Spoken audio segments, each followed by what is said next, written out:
Olá galera, hoje eu vou estar falando um pouco desse instrumento. Ele é um mini multímetro, você pode ver que ele é muito pequenininho, certo? Ótimo para você usar no dia a dia no trabalho, em casa, nas áreas residencial, certo? Então eu vou falar um pouquinho dele bem rapidinho para vocês entenderem como que deve usar esse instrumento corretamente. Então vamos lá. Ele é um instrumento da marca da Minipa, certo? Ele é o ET3100, certo? Ele tem nele uma garra transformadora, onde eu posso fazer, onde ele me possibilita, na verdade, tirar a minha leitura da minha corrente alternada, certo? É composto também por uma tecla hold, ou seja, é uma tela que congela a minha leitura. Eu vou acionar aqui rapidinho, apertei, hold, pronto. Como vocês podem ver, aparece a sigla aqui hold. Ele está marcando aqui uma leitura, certo? Foi porque eu liguei ele muito rápido e apertei.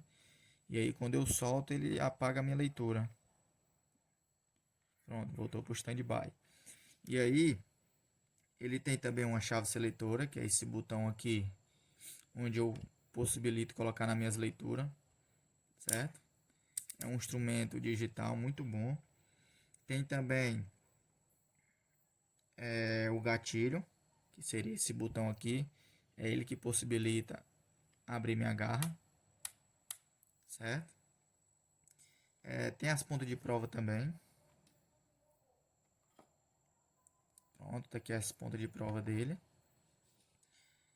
E ele é alimentado por 3 baterias de 3 volts, certo? A gente desparafusa aqui, que não há necessidade de eu desparafusar para mostrar as baterias. Mas eles têm 3 bateriazinhas de 3 volts, certo? Vamos lá, pelo o que interessa a gente.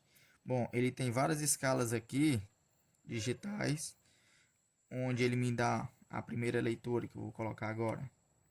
Ele me dá 200 kΩ, como vocês podem ver aí. 200 kΩ, ele tem uma resolução que vai de 100, minto.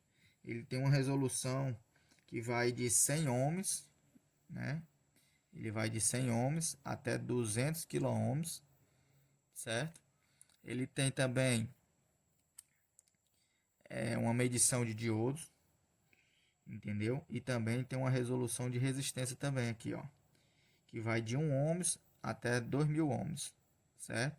Se for uma resistência maior, aí eu coloco em 200 kΩ, entendeu?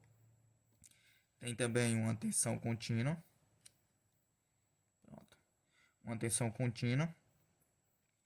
A tensão contínua ele vai de 1 volts, a resolução dele vai de 1 volts até 600 volts. Lembrando, o limite desse instrumento é até 600 volts, não pode passar disso, entendeu?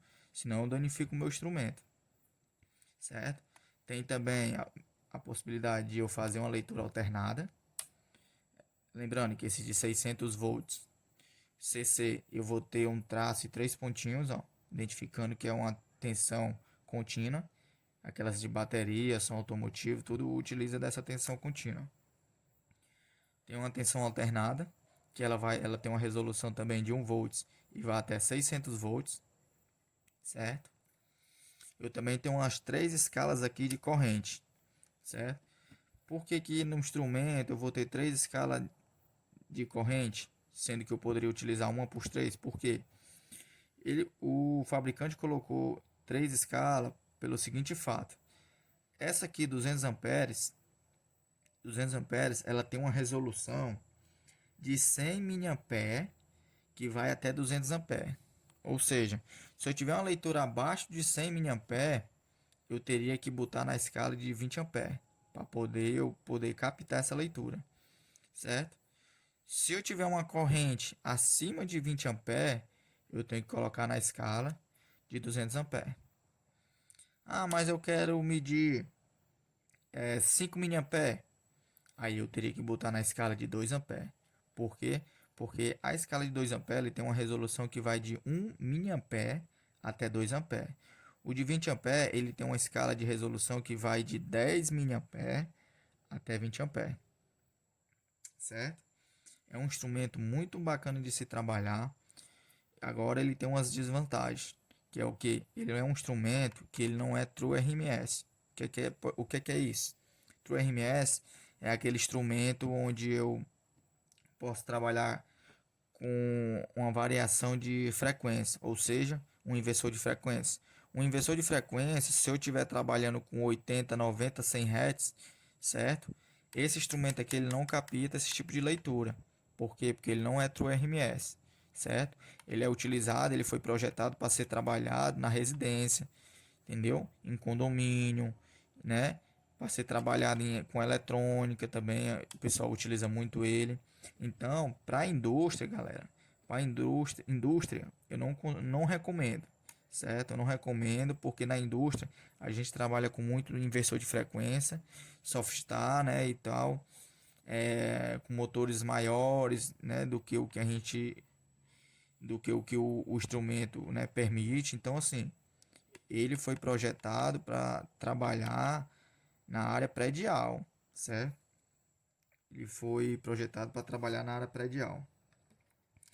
No meu próximo vídeo eu vou estar mostrando para você como você deve fazer uma medição, certo? É porque eu não estou com o instrumento aqui, ou eu não estou com os equipamentos aqui para ser medido, diodo, algum tipo de resistência, para medir numa tomada, entendeu? Como que eu devo medir, mas no meu próximo vídeo eu vou estar mostrando para vocês como que deve utilizar, certo?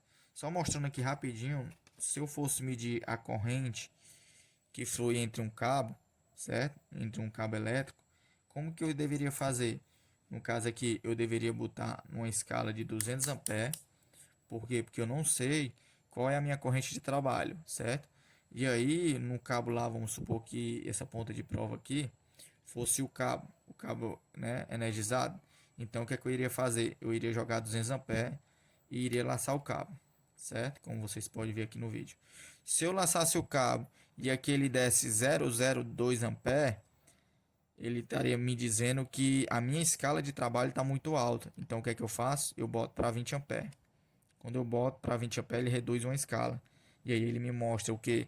0,20 ampere, ou 0,2 ampere, entendeu? Se eu vejo que está marcando aqui ainda 0,011 ampere, aí eu vejo que ele está abaixo de 2 ampere. Então eu boto aqui e aí ele me mostra se está dando 1 ampere, se está dando 10 miliampere, certo?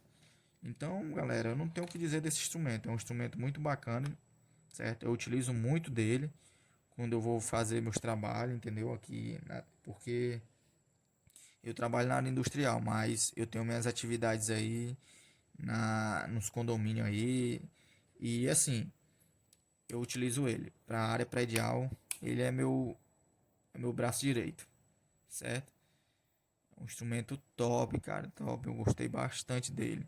Para quem utiliza ele corretamente, ele não vai lhe deixar na mão, certo?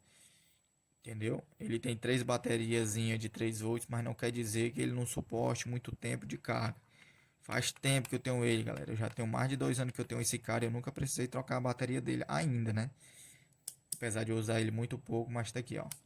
Nem sinal de bateria ele não mostra de jeito nenhum. Então, esse instrumento da da Minipa ET3100, pra mim tá aprovado. E é isso, galera. Se gostou, galera, se inscreve no nosso canal aí. Dá uma curtida no nosso canal para que outras pessoas possam ver, né, como utilizar esse instrumento corretamente. No meu próximo vídeo também eu vou fazer um vídeo ensinando como que usa ele, certo? E daí depois eu vou estar mostrando para vocês como que se deve usar esse instrumento da Minipa aqui, ó, que já é uma evolução, o ET3200, ó, da Minipa também, certo? Antigamente eu utilizava muito ele na área industrial, certo? Só que agora eu não utilizo mais ele, mas é um ótimo instrumento também para quem sabe utilizar, certo? Ele é um pouco mais básico do que o ET3100, mas é um ótimo instrumento também, muito bom. Então é isso, galera. Se inscreve no nosso canal e curte aí para que outras pessoas também possam ver esse vídeo